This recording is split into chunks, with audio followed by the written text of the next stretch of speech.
दोस्तों स्टडी 91 में आप सभी का बहुत बहुत स्वागत है। दोस्तों आज हम लोग कवर करने चल रहे हैं 2 और 3 फरवरी के सबसे महत्वपूर्ण करंट अफेयर के प्रश्नों को। जी हाँ दोस्तों, चलिए देखते हैं कि कौन कौन से प्रश्न हमारे लिए खास हैं। कुछ बच्चों के दिमाग में बातें आ रही होंगी कि नितिन सर आप बार बार बीच बीच में कहाँ चले जाते हैं। उसके लिए देखिए मैं आपसे क्षमा मांग रहा हूँ। दोनों दिन का करंट अफेयर मैंने यहाँ पर कवर कर दिया है, एक भी करंट अफेयर के क्वेश्चन छूटने वाले नहीं है। अभी तक स्क्रीन पर दोस्तों आपको 2 किताबें दिख रही थी, लेकिन आज से आपको ये 3 किताबें नजर आ रही। क्यों?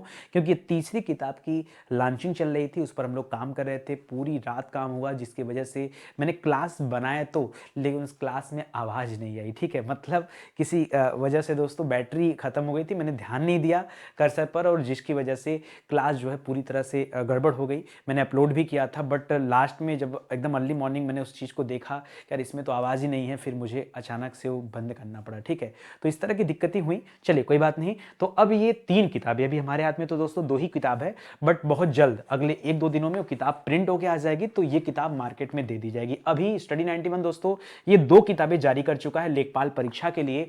आगे दोस्तों ये तीसरी किताब हमारी है जो सामान्य ज्ञान के लिए बहुत ही शानदार सी है। आइए आप परचेज कीजिए। जो बच्चे परचेज किए होंगे वाकई उनको लग रहा होगा कि वाकई इसमें जो कंटेंट दिया गया, जो मटेरियल है वो बहुत ही बेहतरीन है। ठीक है, एक एक मटेरियल दोस्तों कहीं से कॉपी पेस्ट नहीं है, मेहनत से लगन से चीजें बनाई गई हैं। ठीक है, तो आइए आप पढ़िए किताब को, अपने नियर बाई जो बुक स्टॉल है आप वहां जाइए। नहीं अगर उनके पास किताब अवेलेबल तो उनसे कहिए कि भाई आप जहां से किताब लेकर आते हैं वहां पता कीजिए, स्टडी 91 की नितिन सर की किताब है, वो आप मंगा लीजिए, हम उसे लेना चाहते हैं। ठीक है, तो आ जाएगा, कोई दिक्कत की बात नहीं है।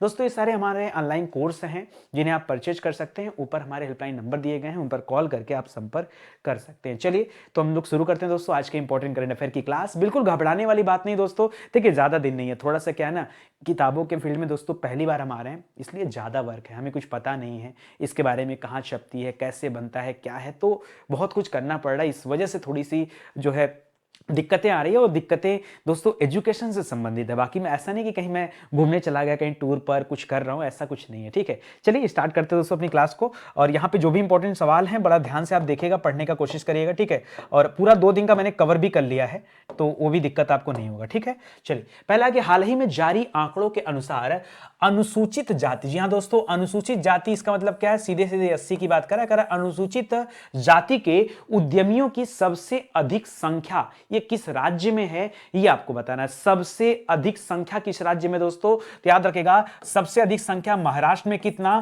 तो याद रखेगा, एक मोटी मोटा याद रखेगा कि लगभग कितना, 96,000। ठीक है, 96,000 प्लस ही है दोस्तों, याद रखेगा। ठीक है, 96,000। तो महाराष्ट्र का रैंक दोस्तों यहां पर क्या है, पहला नंबर है। दूसरे नंबर की बात करें दोस्तों तो यहां तमिलनाडु है, तीसरे नंबर पे दोस्तों आपका राजस्थान, और चौथे नंबर पे आपका क्या है, याद रखेगा उत्तर प्रदेश है। ठीक है, तो यहां पर इंपॉर्टेंट है कि एससी कैटेगरी के जो उद्यमी है, जो एंटरप्रेन्योर हैं, सबसे ज्यादा कहां पे हैं, तो क्या बताएंगे, याद रखेगा महाराष्ट्र इस मामले में नंबर 1 पर है। ठीक है, इसको ध्यान दीजिएगा, अच्छा सवाल है। बाकी की बातें दोस्तों यहां पे दिया गया है कि कौन कौन सा किसका स्थान है, ये देख लीजिएगा। एमएसएमई मंत्री का नाम याद रखेगा दोस्तों, क्यों, क्योंकि यह उद्योग दोस्तों, यह उद्यमिता कहां से संबंधित है, यह एमएसएमई से संबंधित है। ठीक है, और एमएसएमई के मंत्री कौन है दोस्तों वर्तमान में, तो याद रखेगा नारायण तूती राणे। क्या नाम है, नारायण तूती राणे। ठीक है, नारायण तूती राणे। दोस्तों ऐसा ही नाम एक और आप लोग पढ़े थे, जिसमें आपने पढ़ा था अतुल दिनकर तुर्ती राणे। ठीक है, क्या पढ़ा था, अतुल दिनकर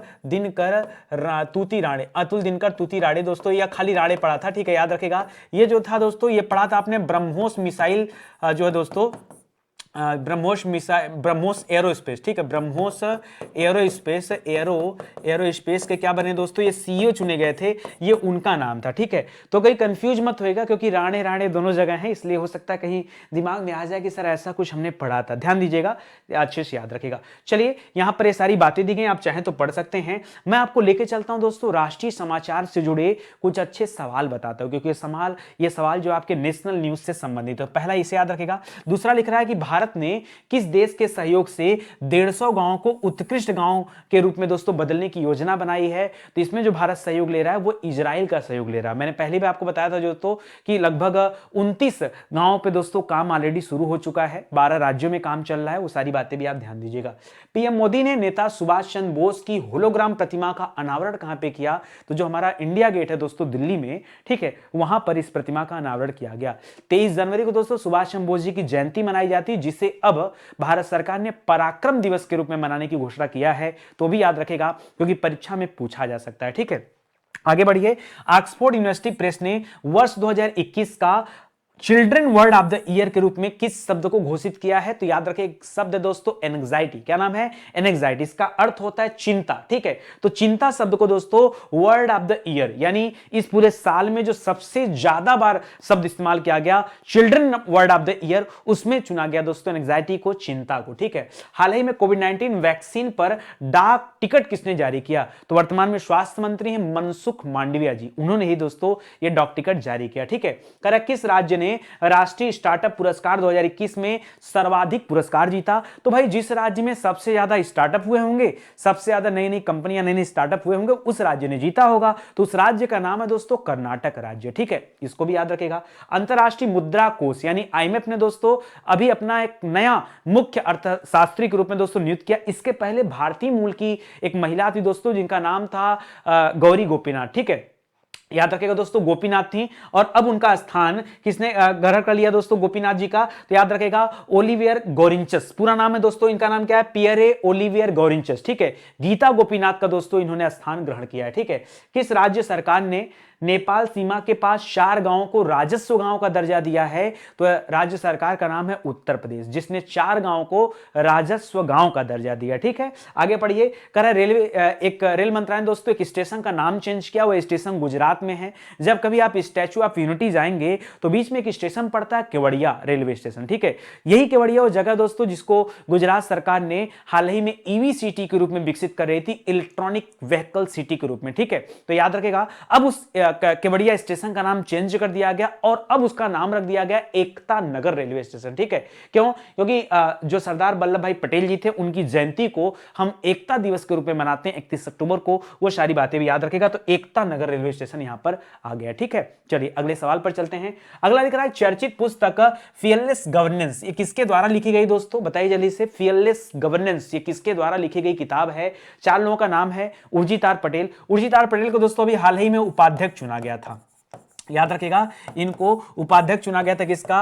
याद रखेगा AIIB का, ठीक है। तो याद रखेगा AIIB का उपाध्यक्ष चुना गया था। एनवी रमन्ना की बात करें दोस्तों तो वर्तमान में क्या है? एनवी रमन्ना जी देश के 48वें नंबर के क्या हैं? चीफ CJI हैं, CJI chief justice of India है दोस्तों, इनका नाम भी याद रखेगा।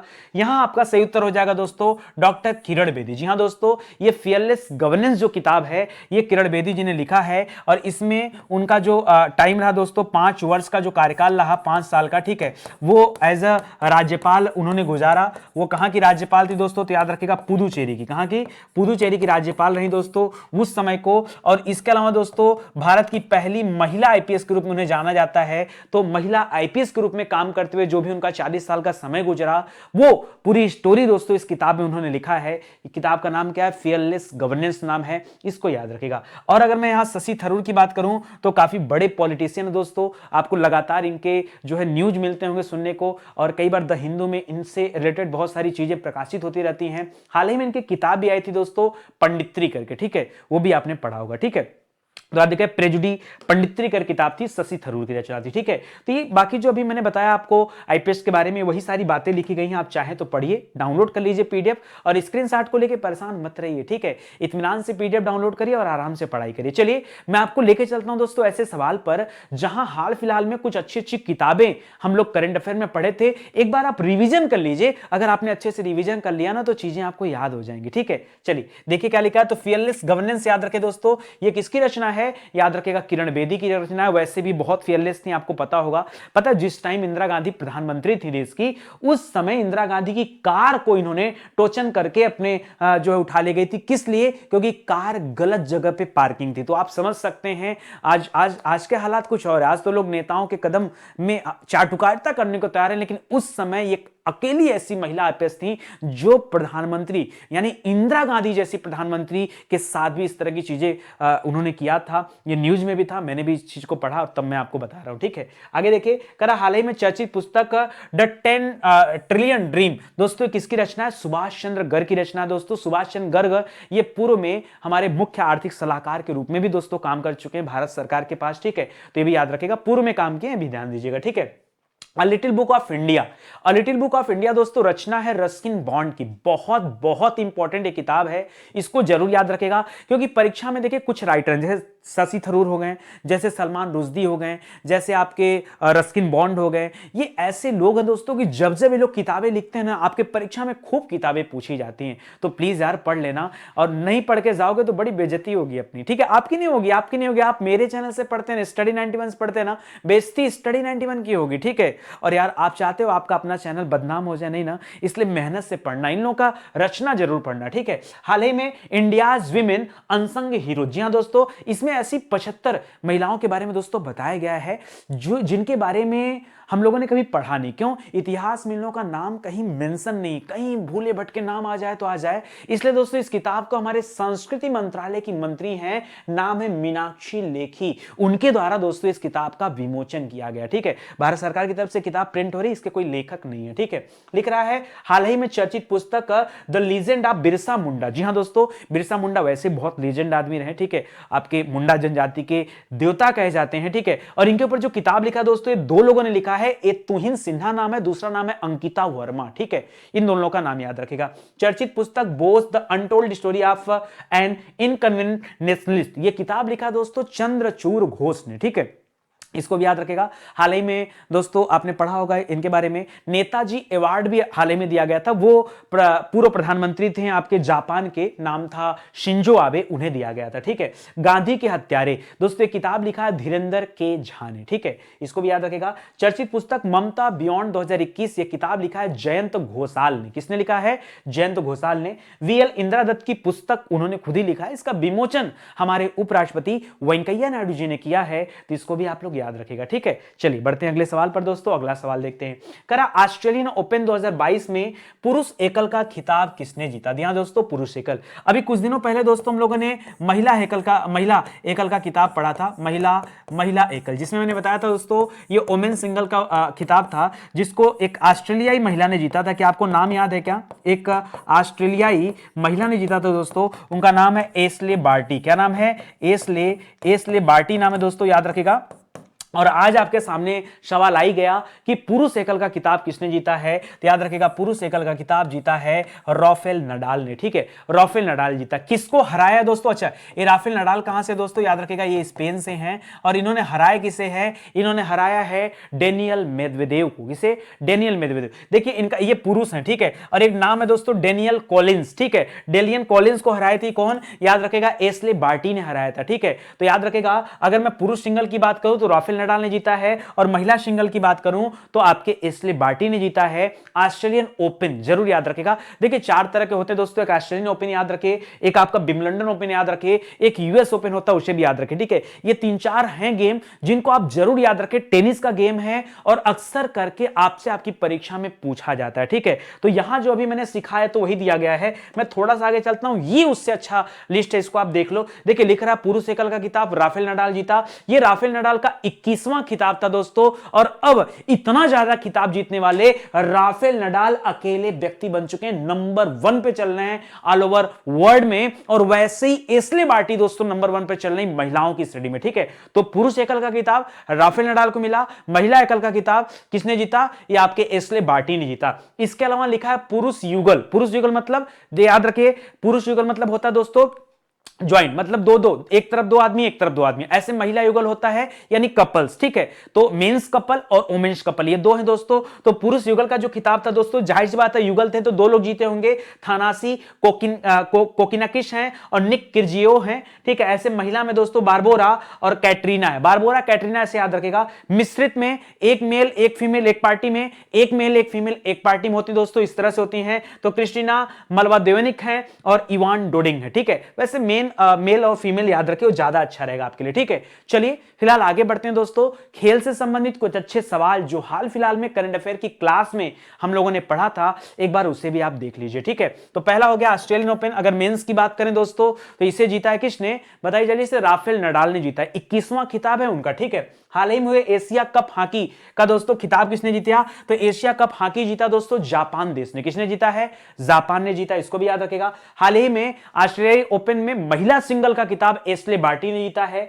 9वीं महिला राष्ट्रीय आइस हॉकी चैंपियनशिप दोस्तों ये हिमाचल प्रदेश नहीं दोस्तों, ये हिमाचल प्रदेश में खेला गया है और जीता किसने है? लद्दाख ने जीता। किसने जीता है? लद्दाख ने जीता है। इन आईपीएल में जो लखनऊ वाली टीम जा रही है उसका नाम क्या है? तो super joint, Lucknow super joints नाम है दोस्तों, LSG। ठीक है, इसको भी याद रखेगा। सैयद मोदी बैडमिंटन का जो दोस्तों पुरस्कार जीता वो पीवी सिंधु ने जीता। लखनऊ में दोस्तों एक गेम आयोजित किया गया था। ठीक है, और आईसीसी ने दोस्तों किस कप्तान को जो है कप्तान घोषित किया दोस्तों ईयर के रूप में? ठीक है, टीम ऑफ द ईयर के रूप में तो बाबर आजम जो पाकिस्तान के खिलाड़ी उनका चुनाव किया गया। ज्यूरिख स्विट्जरलैंड में दोस्तों आयोजित किया गया था, क्या याद रखेगा? फीफा फुटबॉल पुरस्कार। इसमें दोस्तों किस पुरुष को सर्वश्रेष्ठ पुरस्कार दिया गया? इनका नाम है रॉबर्ट लेवानडोव्स्की। ठीक है, इसको भी याद रखेगा।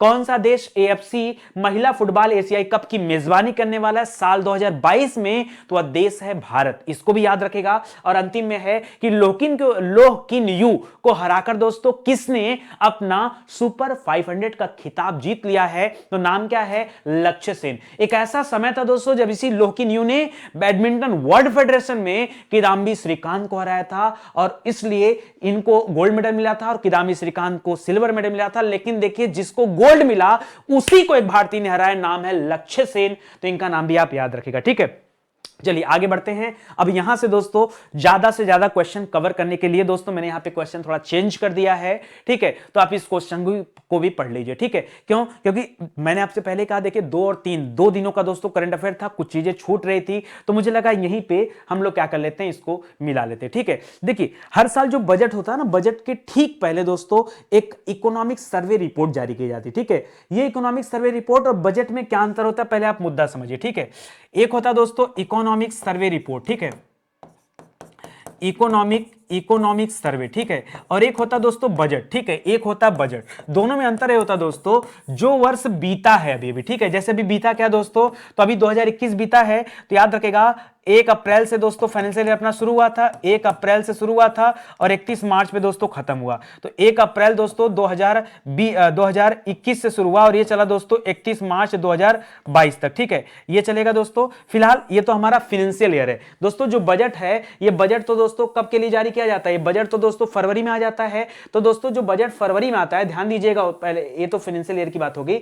जो बजट दोस्तों फरवरी में आता है ये बजट 1 साल के लिए जारी किया जाता है। तो आगे जो हम करने वाले हैं उसके लिए सरकार बजट जारी करती है। जो समय बीत चुका है उसमें सरकार ने क्या क्या कहा था और क्या क्या पूरा कर पाई, मतलब पिछले साल जो बजट आया था उसी बजट का एक खाका होता है इकोनॉमिक सर्वे रिपोर्ट कि हमने जो बजट में कहा था वो बातें पूरी हुई कि नहीं पूरी हुई। उसीलिए दोस्तों ये इकोनॉमिक सर्वे रिपोर्ट जारी किया जाता है। ठीक है, तो बात को समझिएगा दोस्तों, आप मेरी बात समझ रहे हैं ना अच्छे से? तो ध्यान दीजिए। अब दोस्तों जब ये इकोनॉमिक सर्वे रिपोर्ट जारी कर दी गई तो इसमें बताया गया कि 3 जो हमारे मुख्य क्षेत्र हैं, प्राथमिक क्षेत्र, द्वितीयक क्षेत्र और तृतीयक क्षेत्र। तो याद रखें दोस्तों कृषि और संबंधित क्षेत्र को प्राथमिक क्षेत्र कहा जाता है, उद्योग को दोस्तों मैन्युफैक्चरिंग इंडस्ट्री को द्वितीयक कहा जाता है और सेवा क्षेत्र को तृतीयक क्षेत्र कहा जाता है। तो दोस्तों इसमें ग्रोथ हुआ है, क्या हुआ है? ग्रोथ हुआ है। आपको बताना है किस क्षेत्र में ग्रोथ कितना हुआ है। ठीक है, तो अगर मैं यहां बात करूं दोस्तों तो सार्वजनिक क्षेत्र में जो ग्रोथ बताया गया वो बताया गया 3.9% का ग्रोथ हुआ है। उद्योग क्षेत्र में दोस्तों बताया गया कि सबसे ज्यादा दोस्तों 11.8% का ग्रोथ दोस्तों उद्योग में हुआ है और सेवा क्षेत्र में 8.2% का ग्रोथ हुआ है। इसका मतलब क्या हो गया? CAB दोस्तों, ये आपका क्या हो जाएगा? CAB, ये आपका सही उत्तर। जरा ध्यान दीजिएगा इन आंकड़ों को, किस किस क्षेत्र में कितना ग्रोथ हुआ है पिछले 1 साल में, ये उसी का क्या है? डेटा है। इसको याद रखेगा। मुझे लगा इकोनॉमिक सर्वे रिपोर्ट में हालांकि बहुत सारी बातें की गई हैं, मैं कोशिश करूंगा इकोनॉमिक सर्वे रिपोर्ट और बजट की बातें पर डे अगले 5-6 दिनों 10 दिनों तक, जब तक सारी बातें ना हो जाएंगी दोस्तों, रोज एक क्वेश्चन हम करेंगे इकोनॉमिक सर्वे रिपोर्ट और बजट से, ताकि जो कुछ भी खास खास बातें हो वो आपको याद करा दूं। ठीक है, इसके अलावा दोस्तों बजट पर एक स्पेशल क्लास भी आज मैं आपको देने वाला हूं। ठीक है, आज कोशिश करते हैं किसी भी टाइम रात को 9 बजे ले लेते हैं दोस्तों। ठीक है, और एक स्पेशल क्लास मैंने अपना तैयार किया है बजट के ऊपर, तो उसको भी लेकर मैं आपके सामने आऊंगा। ठीक है, यहां दोस्तों जो ही हमारे तीनों सेक्टर हैं उन्हीं तीनों सेक्टर के बारे में दिया गया कि कैसे कैसे वृद्धि हुई, ग्रोथ हुआ, वही सारी बातें यहां बताई गई। ठीक है, तो इसको पढ़ लीजिएगा इत्मीनान से। हम लोग आगे बढ़ते हैं और इकोनॉमी से जुड़े हुए कुछ अच्छे सवाल हैं उन पर चर्चा कर लेते हैं। ठीक है, तो याद रखें दोस्तों, अच्छा ग्रोथ कितना कितना बताया दोस्तों, ये कहा गया जो आगे हमारा फाइनेंशियल ईयर है ना 8 से 8.5% का दोस्तों ग्रोथ रेट होगा, ठीक है, 2022-23 के लिए, वो भी आप याद रखेगा, ठीक है। लेकिन 2022-23 में जीडीपी विकास की दर कितने प्रतिशत रहने का अनुमान है, तो 8 से 8.5% रहने का अनुमान है, ये भी आप याद रखेगा। आईएमएफ ने 2022 के लिए भारत की विकास दर का अनुमान कितना लगाया था, आईएमएफ ने, याद रखेगा, लगाया था दोस्तों आईएमएफ ने 9%, ठीक है। अच्छा, आईएमएफ ने दोस्तों अभी अपना मुख्य अर्थशास्त्री भी बनाया, तो पहले तो गीता गोपीनाथ थी, अब उनका स्थान लिया है पियरे ओलिवियर गौरिंचस ने। किसने लिया है, पियरे, अरे आंख में आंख डाल बोल के बोलो भाई, ठीक है, पियरे ओलिवियर गौरिंचस, ये पूरा नाम है, थोड़ा लंबा चौड़ा नाम है, आप गौरिंचस याद रखें ज्यादा सही है, ठीक है। एनएसओ, नेशनल सैंपल ऑर्गेनाइजेशन, ठीक है। लिख रहा दोस्तों एनएसओ ने वित्त वर्ष 2022 के लिए भारतीय अर्थव्यवस्था को कितने प्रतिशत बढ़ने का अनुमान लगाया, तो थोड़ा सा बढ़ा दिया, 9.5% से नीचे दोस्तों 9.2% ये लगाया अनुमान। स्टेट बैंक ने ज्यादा लगाया, 9.5% का अनुमान लगाया है। 2021-22 के लिए माल निर्यात क्षेत्र में दोस्तों कितने बिलियन अमेरिकी डॉलर का दोस्तों लक्ष्य रखा गया है, तो 400 बिलियन डॉलर, जी हां दोस्तों 400 बिलियन डॉलर का दोस्तों ये लक्ष्य रखा गया है। इसके लिए कौन सा देश वित्तीय और मानवीय संकट के कारण 2022 तक दिवालिया होने जा रहा है, अपना पड़ोसी देश है दोस्तों श्रीलंका, ठीक है। राजधानी दो है, याद रखेगा, कोलंबो भी राजधानी है, एक और राजधानी है, क्या नाम है, जयवर्धनपुरम कोट्टे, ये भी याद रखेगा, ठीक है। कर विश्व में सर्वाधिक विदेशी मुद्रा भंडार वाले देशों की सूची में भारत का स्थान कौन सा है, तो चौथा नंबर है, जिसके पास सबसे ज्यादा फॉरेन एक्सचेंज रिजर्व रखे हुए हैं। बैंक ऑफ अमेरिका सिक्योरिटीज ने वित्त वर्ष 2022-23 के लिए ग्रोथ रेट कितना बताया, तो 8.2% बताया है, इसको ध्यान रखिए। भारत ने 2021-22 के लिए कितने बिलियन डॉलर का प्रत्यक्ष विदेशी निवेश दोस्तों ये प्राप्त किया, तो 81.97 बिलियन डॉलर है, इसको भी याद रखेगा। किस बैंक ने भारत में शहरी सेवाओं के सुधार के लिए 2653 करोड़ रुपए की नीति आधारित दोस्तों परियोजना को मंजूरी दिया है, तो यह बैंक है दोस्तों एशियन डेवलपमेंट बैंक, इसको भी आप याद रखेंगे, ठीक है। चलिए आगे बढ़ते हैं दोस्तों अगले सवाल पर। सही जोड़े का एक बार फिर से मिलान करना है। देखिए मैंने कहा ना करंट अफेयर छूटने नहीं पाएगा, टेंशन मत लो, कभी कभार ऐसा हो जाता है, मैं बहुत परेशान रहता हूं, सच बताऊं कि मैं चाहता नहीं कभी करंट अफेयर की क्लास बंक करना, बट कितना भी प्रयास कर लूं, कल मैं बहुत ज़्यादा थका था और विश्वास कीजिए क्लास लिया, लेकिन आवाज़ नहीं है इस वजह से क्लास नहीं दिया, और फिर दोबारा अब पता भी नहीं चला, जैसे तुरंत पता चल जाता तो मैं दोबारा एक नया वीडियो बना लेता, ठीक है, बट नहीं पता चल पाया, इस वजह से दोस्तों मैं दोबारा वीडियो नहीं बना पाया, ठीक है। हालांकि सोचा कि आज दिन में किसी भी टाइम दे दूंगा, बट जो है नहीं हो पाया, ठीक है, तो मैंने कहा चलो ऐसे ही कर लेते हैं। अब देखिए यहाँ पर सही जोड़े का मिलान करना दोस्तों, कुछ प्रसिद्ध व्यक्तियों का निधन हो गया, तो जरा आपको बताना है कि किसका निधन हुआ। चंद्रजीत सिंह चन्नी की बात करें दोस्तों, तो चंद्रजीत सिंह चन्नी दोस्तों ये पूर्व में हॉकी टीम के कप्तान थे, और इनके कप्तानी में दोस्तों भारत ने गोल्ड मेडल भी जीता है, याद रखिएगा, इनके कप्तानी के टाइम में दोस्तों भारत ने गोल्ड मेडल भी जीता है, इनका नाम याद रखिएगा। बाबा इकबाल सिंह जो है दोस्तों ये शिक्षाविद हैं, सामाजिक सेवा करते हैं दोस्तों, नेता हैं, इनका नाम याद रखेगा। मिलिना साल्विनी का नाम याद रखें दोस्तों, ये कथकली नृत्यांगना है, और सुभाष भौमिक जी ये पूर्व में फुटबॉलर रह चुके हैं, ठीक है। और अभी दोस्तों बिरजू महाराज का निधन हो गया, बिरजू महाराज का दोस्तों निधन हो गया। बिरजू महाराज का बनारस घराने से संबंधित थे, और ये कथक करते थे। कथक को दोस्तों उत्तर प्रदेश का ये शास्त्रीय नृत्य आप कह सकते हैं, ये आप ध्यान रखिएगा। तो यहां पर जो बनेगा दोस्तों, पहले का डी हो जाएगा, दूसरे का सी हो जाएगा, तीसरे का दोस्तों आपका बी हो जाएगा, और चौथे का ए हो जाएगा, तो डी सी बी ए ये आपका सही जवाब हो जाएगा, यानी ऑप्शन नंबर एक यहां पर क्या है, ये आपका राइट आंसर है, ठीक है। और यही सारी बातें दोस्तों यहां पर लिया गया है, सभी चीजों के बारे में बताया गया है, आप चाहें तो यहां पढ़ सकते हैं। आइए मैं आपको आगे ले चलता हूं दोस्तों, और हम लोग पढ़ते हैं हाल फिलहाल में किसका निधन हुआ, कौन कौन हमारे बीच में नहीं है, ऐसे महापुरुषों के बारे में जान लेते हैं। तो यहां दोस्तों मिलिना शाल्विनी का नाम अगर हम करें तो याद रखें दोस्तों, ये कथक नृत्यांगना थी, अभी इनका निधन। कथक नहीं दोस्तों, कथकली करती, ध्यान दीजिएगा, कथकली। एक बात याद रखेगा, जो अगर मैं यहां बात दोस्तों कथक की करूं, चलो पीछे कर देता हूं, खाली पेज मिल जाएगा यहां पे, ठीक है।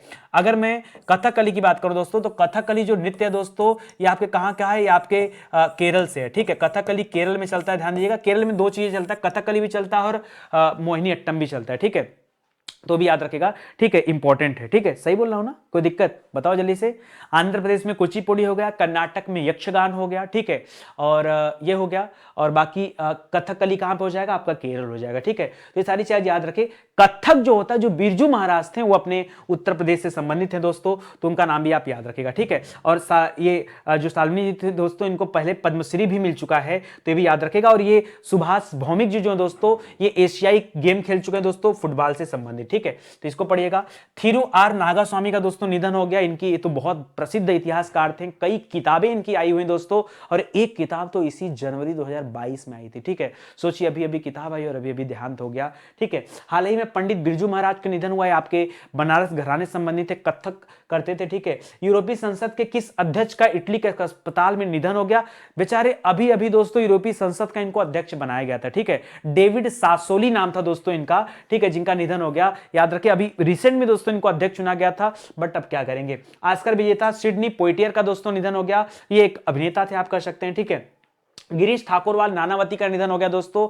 ये आपका जो गोधरा वाला कांड हुआ था गुजरात में, और इसके अलावा दोस्तों हाँ, गोधरा वाला मुख्य कांड वही था, उसका नेतृत्व करने वाले जो जज थे ना, ये वही थे दोस्तों, ठाकुरवाल नानावती, इनका निधन हो गया। सीडीएस हेलीकॉप्टर जो हादसा हुआ था दोस्तों, जिसमें हमारे चहेते बिपिन रावत जी का देहांत हो गया था, निधन हो गया था। ठीक है, उसमें एक ही व्यक्ति बचे थे दोस्तों, ग्रुप कैप्टन। ठीक है, और उनका भी दोस्तों देहांत हो गया। ठीक है, इनका नाम था वरुण सिंह, उनका भी देहांत हो गया। ठीक है, लास्ट टाइम लिख रहा दोस्तों, ये सीडीएस जी ये देश के 27वें नंबर के थल सेना अध्यक्ष थे और पहले नंबर के सीडीएस ऑफिसर थे। विश्व के सबसे उम्रदराज टेस्ट क्रिकेटर है दोस्तों, नाम है एलिन एस, इनका निधन हो गया 110 साल की उम्र में। गजब का इन्होंने रिकॉर्ड बनाया। ठीक है, गेम में भी रिकॉर्ड था और यहां भी। कोविशील्ड वैक्सीन के विकास में दोस्तों महत्वपूर्ण भूमिका निभाया था। ठीक है, और दोस्तों इनका निधन हो गया। याद रखेगा ये कार्यकारी निदेशक भी रह चुके थे दोस्तों, और इनका नाम था सुरेश जाधव। ये सीरम इंस्टीट्यूट ऑफ इंडिया जो दोस्तों ये उसमें थे, और इनका निधन हो गया। हाल ही में दोस्तों जेनेसिस पुरस्कार के बारे में हम लोगों ने पढ़ा था। कोविड-19 विकसित करने के लिए जेनेसिस पुरस्कार किसे दिया गया? ये अल्बर्ट बोरला को दिया गया। किसे? अल्बर्ट बोरला को, उनका नाम याद रखेगा। चलिए आगे देखिए, जो हमारे दोस्तों बेस्ट ऑनलाइन कोर्स चल रहा है ना, हिंदी का कोर्स लीजिए, कुछ कहना नहीं पड़ेगा आपको। ठीक है, बहुत ही शानदार, बहुत ही बेहतरीन बैच चल रहा दोस्तों। ठीक है, अभी जनवरी में स्टार्ट हुआ, अब तो फेब आ गया। ठीक है, आप अभी भी ज्वाइन कर सकते हैं, बहुत ज्यादा कोई दिक्कत नहीं है, कुछ क्लास गई हैं अभी। ठीक है, आप आइए ज्वाइन कीजिए, बहुत ही शानदार सी बैच है यार। पैसे मत देखिए, आप ज्ञान देखिए, आप क्वालिटी देखिए। ठीक है, पैसे अच्छा बताइए, वही वाली हाल होगी। कुछ बच्चे मुझसे बात करते हैं, एक बार बताओ, 5 रुपए की चाय पिया और मूड खराब हो गया, 10 रुपए की चाय पिया मन खुश हो गया, आप क्या पीना पसंद करोगे? बताओ, 5 रुपए में मूड खराब करना पसंद है या 10 रुपए में अच्छा पी करके तारीफ करना पसंद है? बताओ। ये वही वाली बात होती है कि सर और लोग तो इतने में कोर्स बेच रहे हैं, आप इतने में क्यों बेच रहे हैं? ठीक है, आप सस्ता कोर्स ले लो, बाद में क्या होगा ना, आपका मन नहीं मानेगा, आपका लगेगा यार मेरा पैसा तो पूरा वेस्ट गया। ठीक है, इसीलिए कह रहा हूं दोस्तों, सोच समझ के एडमिशन लीजिए। ऑनलाइन क्लास है, ऑनलाइन क्लास में हर व्यक्ति नहीं चल पाता है। ठीक है, तो आइए आप ज्वाइन कीजिए। ये हमारा बेस्ट सेलिंग कोर्स है दोस्तों, हिंदी इंडिविजुअल का। इसके अलावा दोस्तों जो हमारे पास कोर्स है जिसपे हम लोग लगन से और मेहनत से काम कर रहे हैं दोस्तों, वो है आपका लेखपाल का कोर्स है, आपका वीडियो का कोर्स है, आपके यूपी पुलिस का कोर्स है, और इसी के साथ साथ दोस्तों हमारे पास आपके लिए सुपर टेट का कोर्स भी है। जी हाँ दोस्तों, सुपर टेट बच्चों की दोस्तों बहुत डिमांड आ रही है, इसलिए दोस्तों किताब पर भी दोस्तों हम लोगों ने काम शुरू कर दिया। पहले ही आपको बता चुका हूं, किताब दो किताब आ चुकी है। ठीक है, अगले 2 दिनों के अंदर दोस्तों मैं आपको तीसरी किताब दिखाऊंगा, सामान्य ज्ञान की किताब। अभी तो किताबें लेखपाल की हैं, लेकिन आपके डिमांड पर दोस्तों ये किताबें यूपी टेट, सुपर टेट और बीडीओ की परीक्षा के लिए, यूपीपी की परीक्षा के लिए, सब परीक्षाओं के लिए दोस्तों एक एक करके किताबें मार्केट में आने वाली हैं। और हिंदी इंडिविजुअल की किताब जिस दिन आएगी ना, वो देख लेना, बहुत जल्द इसी फरवरी में दोस्तों हिंदी इंडिविजुअल की किताब आने वाली है। उम्मीद करिए बहुत जल्द आ जाएगी। ठीक है, मुझे लगता है ज्यादा से ज्यादा 15 फरवरी, जी हां 15 फरवरी के बीच तक ये किताब आ जाएगी, हिंदी इंडिविजुअल की किताब। आप लीजिएगा और फिर कहिएगा सर क्या शानदार सी है। ठीक है, चलो आगे बढ़ते हैं, अगले सवाल पर आते हैं। तारा भारत का पहला जियोलॉजिकल पार्क दोस्तों कहां बनाया गया? ये सवाल तो बड़ा गजब का था भाई। जब मेरे सामने सवाल आया ना, तो पहले मैं सोचा कि ये जियोलॉजिकल पार्क होता क्या है, क्योंकि इस तरह के बहुत बनते हैं ना। तो मैंने सोचा यार क्या होता है जियोलॉजिकल पार्क। जब इसके बारे में पढ़ा ना, बड़ा गजब का फैक्ट पता चला। पता है पार्क कहां बन रहा है? ये पार्क बना दोस्तों मध्य प्रदेश में। मध्य प्रदेश में दोस्तों आपने नाम सुना होगा, जबलपुर का नाम सुना है ना? अरे जबलपुर में, ये जबलपुर वही वाला जगह है यार जहां पे वो भेड़ाघाट जलप्रपात है, जहां पे वो नर्मदा नदी भेड़ाघाट का जलप्रपात बनाती। बहुत मतलब एंटीक जगह आप कह सकते हो। ठीक है, उसी जबलपुर में दोस्तों एक जगह पड़ता लम्हेटा। क्या पड़ता है? लम्हेटा। लम्हेटा दोस्तों एक जगह पड़ता है, और ये लम्हेटा में दोस्तों ये जियोलॉजिकल पार्क बनाया जा रहा है। मैंने सोचा क्या है जियोलॉजिकल पार्क, थोड़ा पढ़ते हैं इसके बारे में।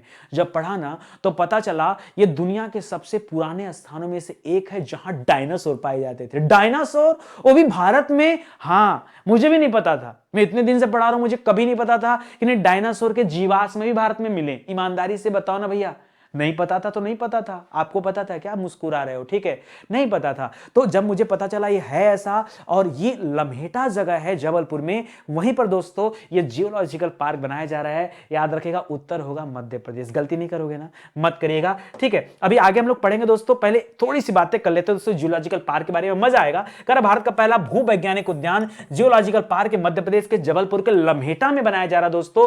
खनन मंत्रालय के तहत भारतीय भूवैज्ञानिक सर्वेक्षण द्वारा दोस्तों इस पार्क को बनाने के लिए मंजूरी भी दिया जा चुका। 5 एकड़ में 35 करोड़ रुपया खर्चा करके दोस्तों जमीन भी ले लिया गया। बात आती क्यों बनाया जा रहा है, देखिए यहां पे बना हुआ है कि क्यों दोस्तों इसे लम्हेटा में ही बनाया जा रहा है। तो याद रखेगा इसलिए बनाया जा रहा दोस्तों क्योंकि यह स्थान भूगर्भीय दृष्टि से विश्व के महत्वपूर्ण स्थानों में से एक है। और जब इसके अंदर भी गए तो पता चला 1928 में विलियम हेनरी स्लीमैन, ठीक है, एक व्यक्ति थे, इन्होंने इस क्षेत्र में डायनासोर के जीवाश्म की खोज की थी, ठीक है। और इसीलिए दोस्तों इसको भू विरासत स्थल में भी शामिल किया गया है, ठीक है। और इसी जगह पर जियोलॉजिकल पार्क बनाया जा रहा है। क्या गजब की बात, ठीक है।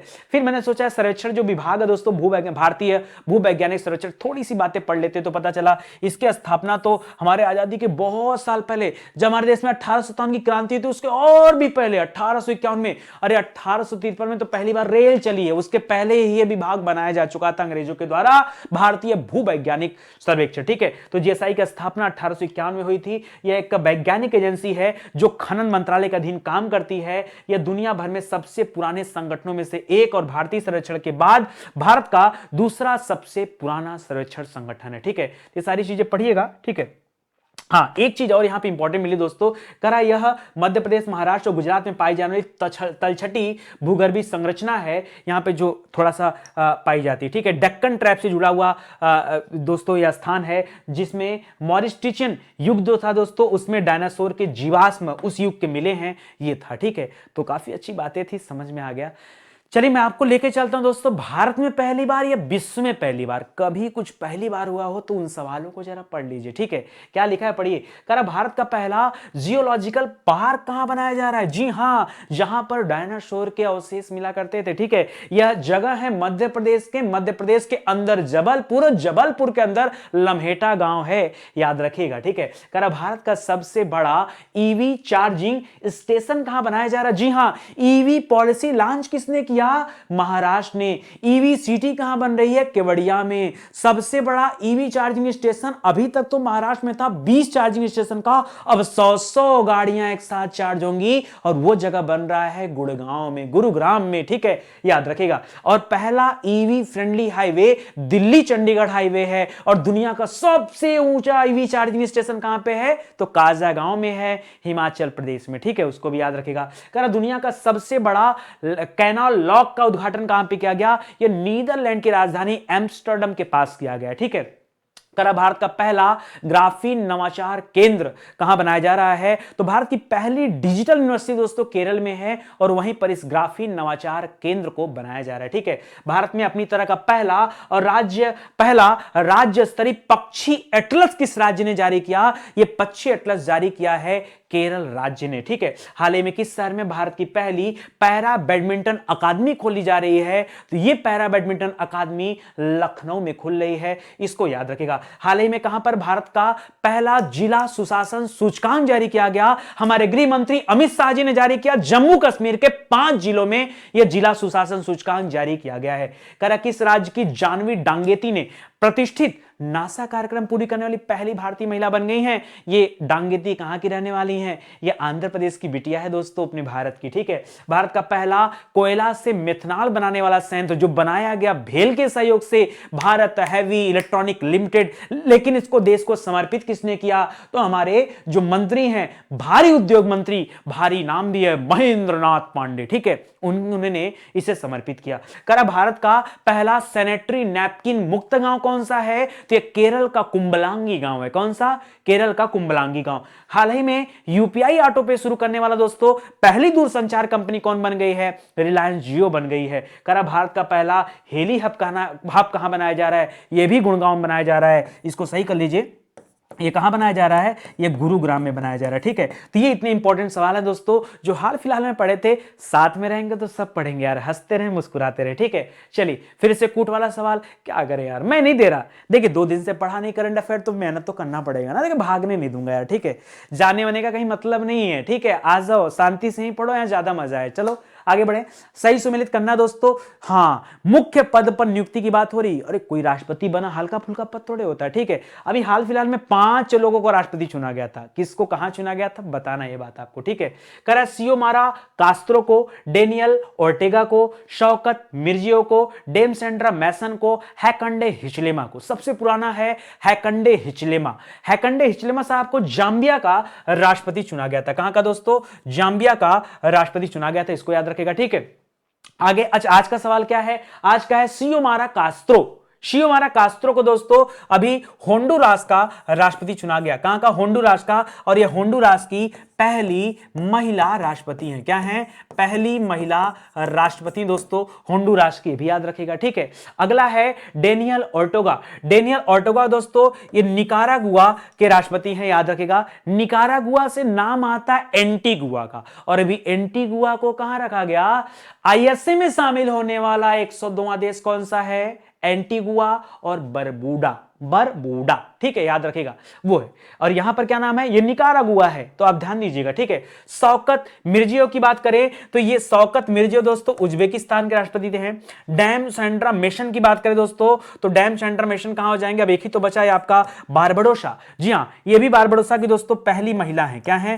पहली महिला राष्ट्रपति दोस्तों, ये भी आप याद रखिएगा। ठीक है, अभी याद रखिएगा। अरे बारबडोसा भैया वही देश है, बारबडोसा वही देश है जिसने इंग्लैंड की महारानी एलिजाबेथ को हटा करके अपने देश को लोकतंत्र घोषित किया और अपना नया राष्ट्रपति चुना। ठीक है, तो याद रखिएगा ये बन जाएगा। अब एक बार मैचिंग कराइए, पहला हो जाएगा सी। पहला सी तो एक ही में है यार, बाकी तो ऑप्शन ही नहीं है। ठीक है, यानी जाहिर सी बात है यही उत्तर हो जाएगा, लिखने की क्या जरूरत। कभी कभी ऐसा भी कर लिया करो, पूरा लिखना जरूरी है क्या? जब कंफर्म होगा कि पहले का उत्तर सी है तो सी तो और कहीं है नहीं, मतलब सिंपल सी बात है, उत्तर भी सी होगा। ठीक है, यही होगा। ठीक है, तो देख लीजिएगा। अब यहां दोस्तों वही सारी बातें दी गई हैं, आप चाहें तो पढ़ सकते। देखिए पहली महिला राष्ट्रपति हैं, सारी बातें रखी गई। ठीक है, और बाकी सियोमारा कास्त्रो के बारे में 2-4 लाइन और है, आप चाहें तो पढ़ सकते। चलिए सीधे आगे बढ़ते हो दोस्तों। मुख्य पदों पर जो नियुक्तियां हैं, इससे अच्छा उनके बारे में पढ़ लें, किसको किस पद पर बिठाया गया। ठीक है, तो पहला नाम यही है। दूसरा है मिया मोटली का नाम। मिया मोटली दोस्तों अभी इनको किस देश में पीएम चुना गया? वही बारबडोसा, दोनों चुनाव हो रहे थे, प्रधानमंत्री दोनों। तो बारबडोसा जो देश है दोस्तों, ठीक है, इसी का पीएम चुना गया, किससे? मिया मोटली को। और ये भी पहली महिला है, वो भी पहली महिला है। ठीक है, वो भी याद रखेगा। जोस डेनियल ओर्टेगा सावेंद्रा ने 5वें कार्यकाल के लिए किस देश के राष्ट्रपति के रूप में दोस्तों शपथ लिया है? तो निकारागुआ के राष्ट्रपति के रूप में दोस्तों शपथ लिया। ठीक है, इसरो के नए चीफ कौन बने? इसरो के, हाँ, इसरो के दोस्तों नए चीफ बने हैं, याद रखेगा। इनका नाम है सोमनाथन। ठीक है, यह सोमनाथन नाम है, ध्यान दीजिएगा। हाल ही में अली खान इस्माइलोव ये किस देश के दोस्तों क्या बने? नए पीएम बने हैं, कजाकिस्तान के पीएम बने, कजाकिस्तान। ठीक है, चीन में भारत का अगला राजदूत किसे बनाया गया? प्रदीप कुमार रावत को बनाया गया। हाल ही में चिली के अगले राष्ट्रपति कौन बने हैं? Gabriel boric. ठीक है, याद रखेगा। उज्बेकिस्तान के दोस्तों राष्ट्रपति कौन बने हैं? Shavkat Mirziyoyev. ठीक है, हाल ही में किस देश ने ब्रिटेन की महारानी एलिजाबेथ को हटाकर अपना नया राष्ट्रपति चुना? तो कौन सा देश है? बारबडोसा। ठीक है, याद रखेगा। हाल ही में जोहान गहर स्टोर ये किस देश के क्या बने हैं? प्रधानमंत्री बने हैं, नॉर्वे देश के प्रधानमंत्री। नॉर्वे की राजधानी ओस्लो है। ठीक है, ट्यूनीशिया की पहली महिला प्रधानमंत्री कौन बनी है? ठीक है, रामधाने। ठीक है, तो नजला बॉर्डन रामधाने। ठीक है, जापान के अगले पीएम फूमियो किशिदा बन चुके हैं अब। ठीक है, इसके पहले कौन थे? शिंजो आबे थे। ठीक है, तो इसको भी याद रखेगा। चलिए आगे बढ़ते हैं अगले सवाल पर। सऊदी अरब का पहला योग महोत्सव कहां हो रहा है? इसका आयोजन दोस्तों कहां हो रहा है? पहला योग महोत्सव भी कहां का? सऊदी अरब का। जी हां दोस्तों, सऊदी अरब वही देश है दोस्तों जिसने अपने बच्चों के पाठ्यक्रम में रामायण और महाभारत के कुछ अंश शामिल किए हैं। बहुत बड़ी बात है यार कि एक मुस्लिम कंट्री अपने बच्चों के सिलेबस में रामायण महाभारत की बातें पढ़ा रहा है। ठीक है, बहुत बड़ी बात अपने आप में। ठीक है, तो इसको याद रखेगा। और यहां का पहला योग दोस्तों ये महोत्सव कहां पे किया जा रहा है? तो योग महोत्सव जो किया जा रहा है दोस्तों ये जिद्दा में किया जा रहा है। कहां पर? जिद्दा एक जगह दोस्तों आपके सऊदी अरब में, याद रखेगा। रियाद की बात करें दोस्तों तो रियाद यहां की क्या है? एक कैपिटल है, राजधानी है, ठीक है, इसको याद रखेगा। बाकी मक्का हो गया, दमम हो गया, ये सब वहां की फेमस सिटी है। मक्का, मदीना, दमम, ये सब सऊदी अरब की क्या है? फेमस सिटी है। तो ये जिद्दा दोस्तों आप याद रखेगा, जिद्दा आपके लिए इंपॉर्टेंट है, ठीक है। चलिए अब पहली बार दोस्तों वहां हुआ तो पहली बार वाले सवाल फिर से पढ़ लेते हैं। सऊदी अरब का पहला योग महोत्सव जिद्दा में। भारत का पहला जियोलॉजिकल पार्क मध्य प्रदेश के जबलपुर के लम्हेटा गांव में। भारत का सबसे बड़ा ईवी चार्जिंग स्टेशन ये आपके कहां बना है? ईवी चार्जिंग स्टेशन गुड़गांव में, ठीक है। दुनिया के सबसे बड़े लैंड कैनाल लॉक का उद्घाटन नीदरलैंड के राजधानी एम्स्टर्डम के पास, ठीक है। ग्राफीन नवाचार केंद्र केरल में किया गया। कहां पर? ये आपका जो डिजिटल यूनिवर्सिटी है उसके कैंपस में। भारत में अपनी तरह का पहला राज्य स्तरीय पक्षी एटलस केरल ने जारी किया है, ठीक है। किस शहर में पहला पैरा बैडमिंटन अकादमी खोली जा रही है? लखनऊ में खुल रही है। हाल ही में कहां पर भारत का पहला जिला सुशासन सूचकांक लॉन्च किया गया? जम्मू कश्मीर में लॉन्च किया गया, वहां के 5 जिले में लॉन्च किया गया। जम्मू कश्मीर के उपराज्यपाल मनोज सिन्हा जी हैं। जम्मू कश्मीर में नीति आयोग के सहयोग से 1000 अटल टिकरिंग लैब भी बनाया जा रहा है, वो भी आप पढ़िएगा, ठीक है। किस राज्य की जानवी डांगेती है दोस्तों जिसने प्रसिद्ध नासा कार्यक्रम को पूरा किया है? जानवी डांगेती आंध्र प्रदेश की रहने वाली हैं। भारत का पहला कोयला से मिथनॉल बनाने वाला संयंत्र देश को किसने समर्पित किया? महेंद्र नाथ पांडे जो भारी उद्योग मंत्रालय के मंत्री हैं। भारत का पहला सैनिटरी नैपकिन मुक्त गांव कौन सा बना?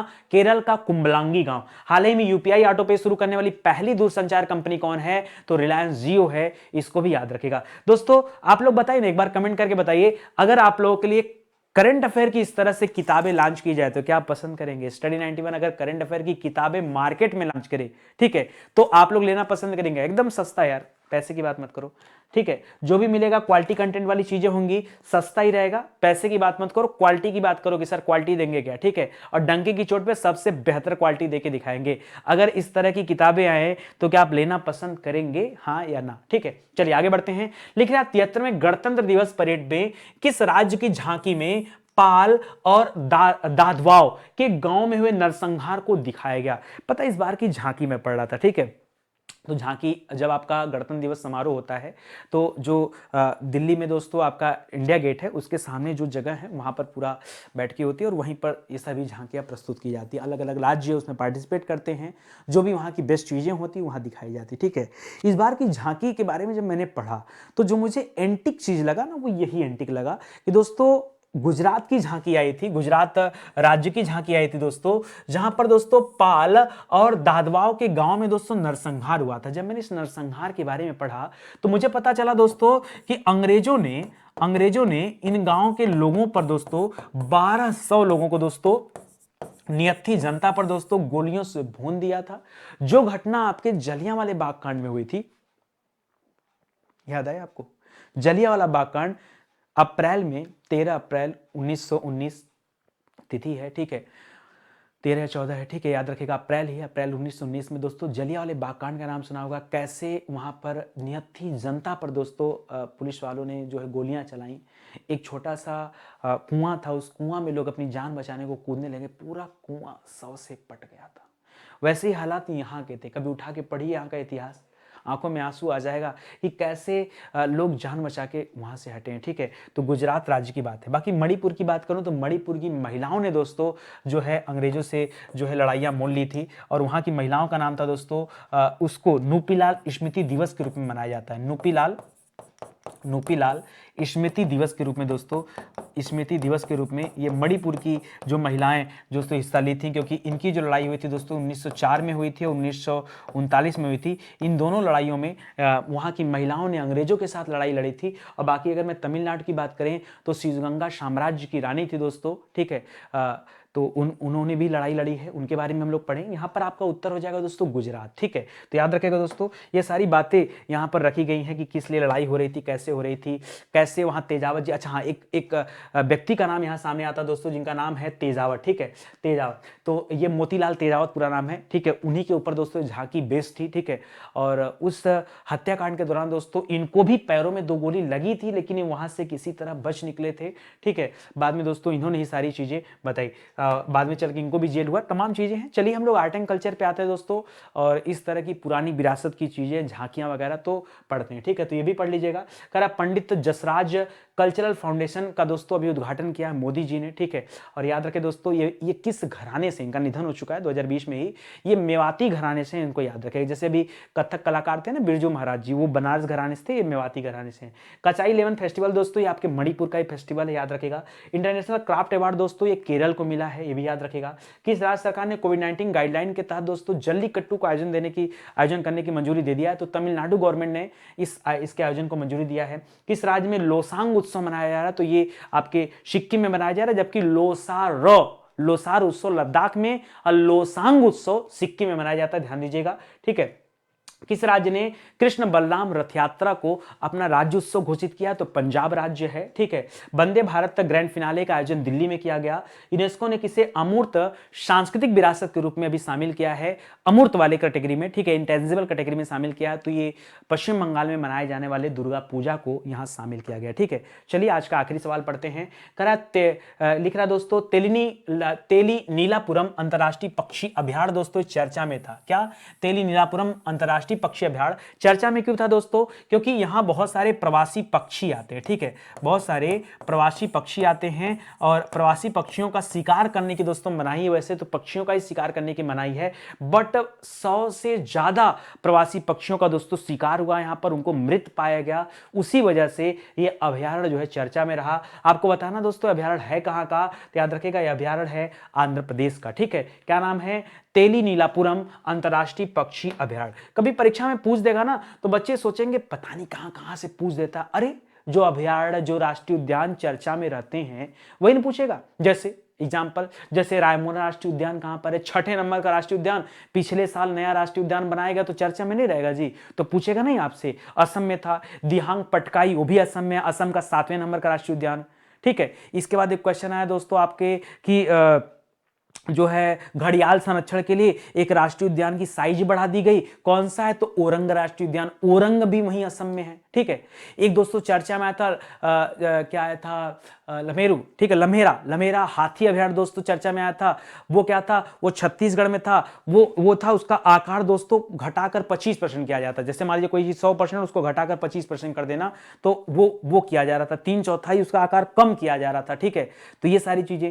रामगढ़ विषधारी टाइगर रिजर्व भी नया बना है, राजस्थान का चौथा है, बूंदी जिला में है, नया बना इसलिए चर्चा में आया।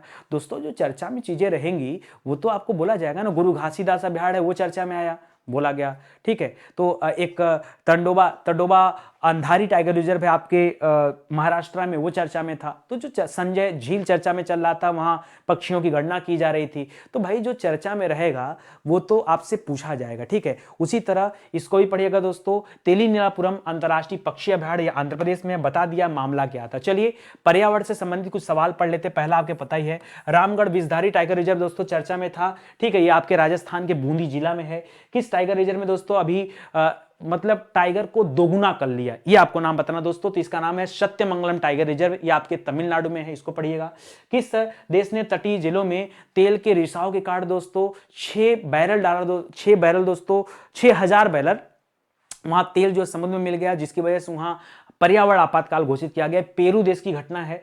प्लास्टिक पार्क का निर्माण दोस्तों कर्नाटक में किया जा रहा है। पनामा जंगल में एक मेढक की नई वैरायटी खोजी गई, जिसका नाम ग्रेटा थर्बर पे उसका नाम रखा गया है, ठीक है।